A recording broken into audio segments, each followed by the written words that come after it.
민수기 23장 말씀인데 19절과 20절 말씀을 통해서 후회가 없으시고 라는 제목의 말씀이 되겠습니다. 여호와는 인생이 아니시니 시건치 아니하시고 거짓말을 하지 아니하시고 인자가 아니시니 인생이 아니시니 후회가 없으시도다 이렇게 말씀하시고 하신 말씀을 어찌 실행치 아니하시랴 반드시 실행하신다 라는 그런 말씀이 되겠습니다. 22장 말씀에서는 모압의 왕 발락이 이스라엘이 아모리인들을 진멸한 설득으로 인하여서 심히 두려워하고 또 그뿐만 아니라 이스라엘 백성들의 수가 많음으로 인하여서 심히 번민했는데 그 모압 발락이 찾아낸 묘수가 무엇이었습니까? 발람 선지자를 청하여서 이스라엘을 저주하도록 하는 것입니다. 발람 선지자가 이스라엘을 저주하면 혹 싸워 우리가 이길 수 있으리라 이렇게 말하고 있지 않습니까? 지금 이스라엘 백성들은 모압 평지에 진을 쳤죠.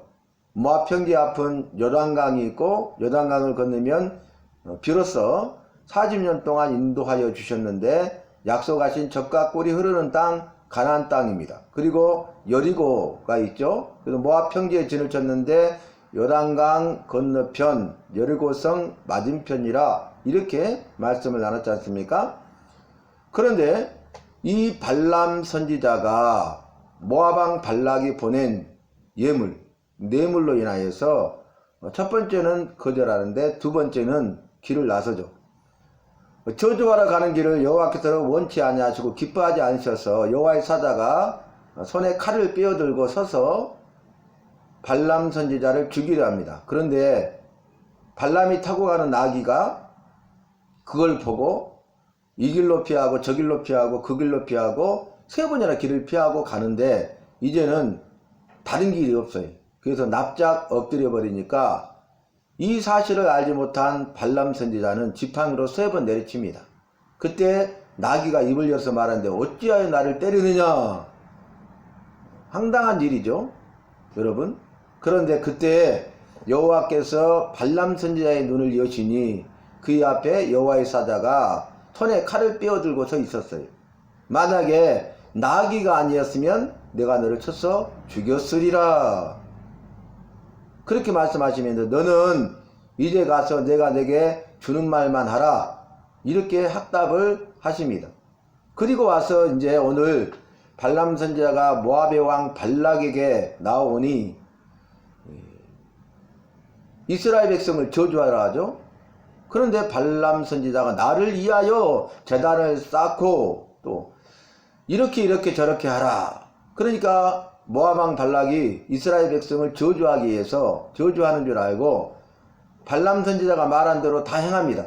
그래서 오늘 말씀 보면 첫 번째 예언이 나오고 두 번째 예언이 나오고 세 번째 예언에 대한 말씀이 기록되어져 있습니다.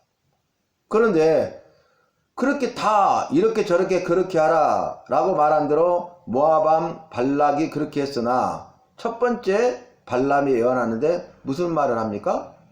이스라엘 백성들을 저주하지 않고 오히려 축복하는 거예요. 복을 비는 거예요. 복을 받게 해달라고 비는 겁니다. 복을 받게 하는 것입니다. 그러니까 모압 왕 발락이 여기서 그치지 아니하고 어떻게 합니까? 이제 더 먼 곳으로 가자. 그곳에서는 이스라엘의 끝만 보인다는 거죠. 아니 산 밑으로 내려보니까 이스라엘 진영이 다 보이니까 네가 저주하지 못했을 것 아니냐. 설마 보고 보면서 저주할 수 있겠느냐. 이제 멀리 가자. 이스라엘의 끝자락만 보이는 곳에 데리고 가요. 그곳에서 저주하라는 거죠. 이렇게 저렇게 그렇게 하라. 그러니까 이번에도 모압 왕 발락 왕이 이렇게 저렇게 그렇게 합니다. 왜요? 왜 그렇게 했습니까? 왜 발람 선지자의 말대로 그대로 다 행했습니까? 이스라엘을 저주하기 위해서. 이스라엘을 저주하라고. 그런데 오늘 두 번째 말씀인데 그 중에 이제 발람 선지자가 한 말이 뭐냐면 여호와는 인생이 아니시니 후회가 없으시고 인자가 아니시니 그렇게 말해요. 인생이 아니시니 시건치 아니하시고 한 입으로 두 말 하지 아니하시고 거짓말하지 아니하시고 하신 말씀을 반드시 이루신다는 것을 의미하고 있죠. 두 번째 인자가 아니시니 인생이 아니시니 후회가 없으시도다. 후회하지 않는다는 거예요. 다시 돌이키지 않는다는 것입니다. 그래서 그 뒤에 못을 박는데, 거짓말을 하지 않으신 분, 후회가 없으신 분이기 때문에 그분은 하신 말씀은 어찌 실행치 아니하랴, 반드시 실행하신다, 반드시 행하신다 라는 말씀이에요. 근데 하신 말씀이 뭡니까? 이스라엘 백성이 하신 말씀이 뭐예요? 복을 주실 것을 말씀하셨잖아요. 하신 말씀이 이스라엘에게 복을 주신다고 하신 말씀이잖아요. 믿음의 조상 아브라함을 불러서 아브라함에게 자손과 땅과 민족의 복을 주실 것을 말씀으로 약속하셨어요. 여러분, 복이죠? 저주가 아닙니다. 자손의 복, 땅의 복, 민족의 복, 복을 주실 것을 말씀으로 약속하셨는데 하신 말씀을 반드시 행하신다, 그런 내용이. 그리고 아브라함에게 너는 복의 근원이 될지라, 너를 축복하는 자에게 내가 복을 내리고 너를 저주하는 자에게 내가 저주를 내리리라, 이렇게 말씀하셨지 않습니까? 그래도 오늘 모압 왕 발락 앞에서 이스라엘을 저주하기를 원하고 저주하라고 시키고 있는 그 모압 왕 발락 앞에서 여호와께서 발람 선지자의 입을 통해서 하신 말씀이 오늘 민수기 23장 19절로 20절 말씀이다, 그 말입니다. 그래서 이스라엘 민족은 복을 받아야 되고 복을 받을 민족이지 저주를 받거나 저주를 받을 민족이 아니라는 거예요. 그래서 여호와께서는 하신 약속의 말씀을 이루시기 때문에 저주하지 못하게 하고 축복, 복을 받게 하신다 라는 그런 말씀이 되겠습니다. 여러분, 우리가 이제 이후에도 살필 때인데 세 번째 예언도 그렇고요, 마지막 예언할 때도 마음껏 이스라엘 백성을 축복하는 것을 볼 수 있습니다. 왜 그렇습니까? 여호와께서 이 일에 함께 하시기 때문에 그래요. 이 일에 개입하셔서 간섭하시고 주관하시고 친히 인도하시기 때문에 그렇습니다. 발람 선지자가 오던 길에 행하신 일을 말씀드렸잖아요. 그리고 너는 내가 한 말을 말하라, 이렇게 입단속을 하지 않았습니까? 그리고 이제 발람 선지자가 자기 입을 열어서 자기 생각을 말하고 자기 의도대로 이스라엘 백성을 저주하는 것이 아니라 여호와께서 그 입에 말씀을 주셔서 말씀을 두어 발람 선지자로 하여금 여호와의 말씀을 대언하게 하신 것입니다. 예언하게 하신 것입니다. 그 발람 선지자의 예언은 발람 선지자의 축복이라고 말씀드릴 수가 있겠습니다. 그래서 19절 말씀을 말씀드렸는데 20절에 완전히 점을 찍죠. 20절이 뭡니까? 내가 축복할 것을 받았으니, 축복할 것을 명받았다고요. 축복, 복을 빌어라 라고 명령 받았으니 여호와께서 주신 복을 내가 돌이키지 않으리라. 여호와께서 이스라엘 백성에게 주신 복을 내가 돌이킬 수 없다는 거예요. 내가 돌이키지 않겠다는 거예요. 돌이킬 수 없다는 거예요.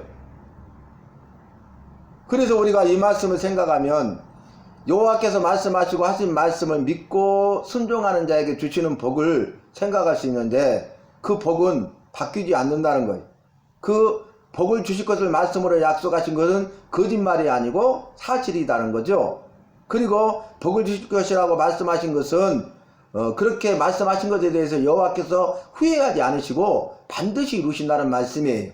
그래서 여호와께서 말씀하시고 명령하신 복을 믿고 순종하는 자가 그 복을, 말씀하신 복을, 약속하신 복을, 주시고자 하시는 복을, 주시는 복을 누리는 주인공이 되고 그 주인공이 간증자의 삶을 살 수 있다는 것입니다.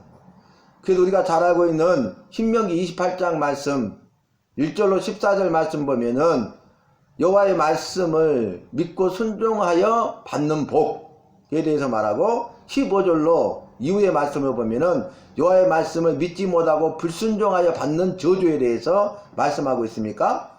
그러니까 순종하면 복을 받고 불순종하면 저주를 받는 거죠. 왜 순종하고 왜 불순종합니까? 어떤 사람은 순종해서 벌거 받는데 어떤 사람은 불순종하여 저주를 받습니까? 믿음 때문에요.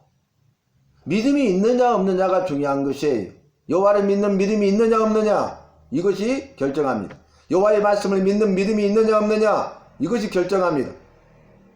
그래서 믿음이 있는 자는 여호와의 말씀을 믿기 때문에 그 믿음을 가지고 순종하여 약속하신 복을 받는 거예요. 그래서 여호와의 계명을 지켜 행하면 이 모든 복이 내게 임하며 내게 미치리니 이렇게 말씀하고 있지 않습니까? 그러나 반대로 여호와의 말씀을 믿지 않고 순종하지 아니하면 행하지 아니하면 불순종하면 그는 저주를 받으리니. 여러분, 들어가도 복을 받고 나가도 복을 받고 들어가도 저주를 받고 나가도 저주를 받고 결과가 전혀 다르잖아요.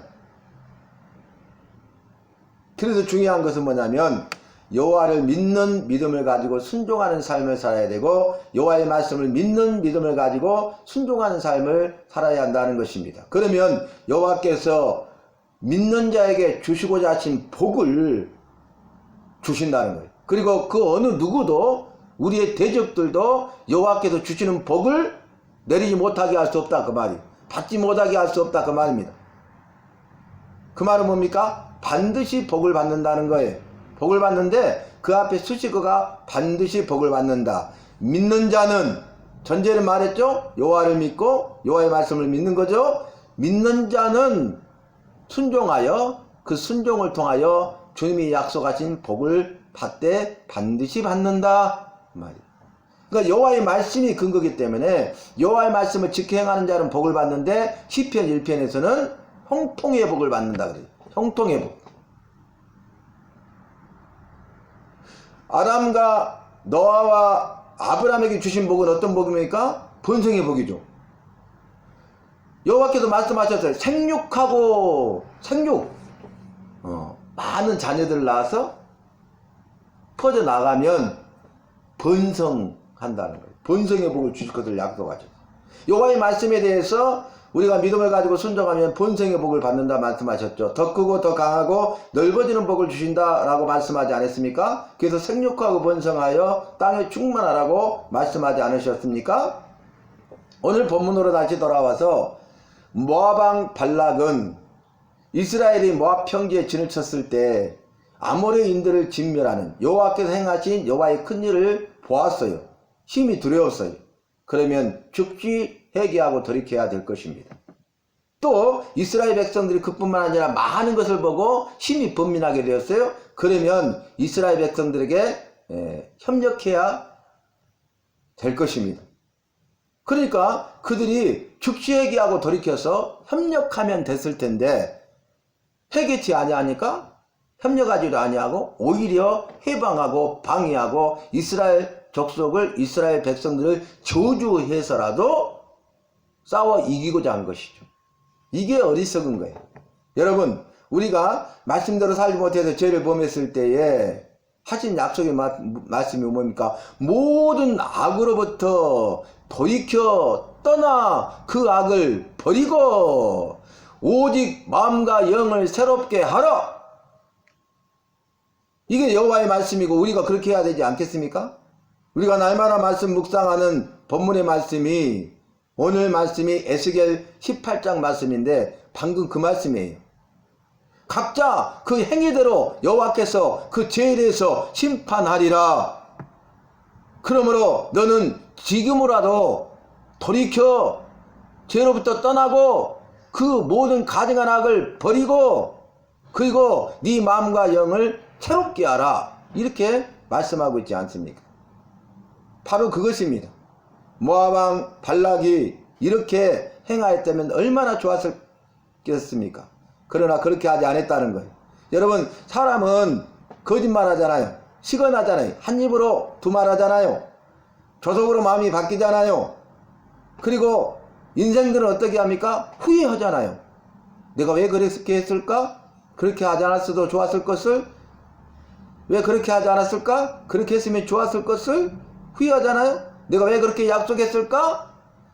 우리가 그래서 하든지 갈 때와 나올 때가 전혀 다르다는 그런 말을 하지 않습니까? 그런데 여호와는 인자가 아니시고 인생이 아니시기 때문에 시건치 아니하시고 한 입으로 두 말하지 아니하시고, 다시 말하면 거짓말하지 아니하시고 후회하지 아니하시고 하신 말씀을 이루시되 반드시 이루시는 분이라는 것을 우리가 깨닫고 여호와의 말씀대로 믿고 순종하여 행함으로써 여호와께서 우리에게 축복할 것을 약속하셨으니 축복하실 때 그 축복을 받아 누리고 내가 축복할 것을 바랐으니 여호와가 주신 복을 내가 돌이키지 않으리라. 발림 선지자의 예언의 말처럼 원수 대적이라 할지라도 여호와께서 우리에게 주마 약속하시고 주시는 복을 막을 수 없기 때문에 우리는 믿고 순종하여 주님이 약속하신 복을 받아 누리는 믿음의 주인공 간증자의 삶을 살아야 하겠습니다.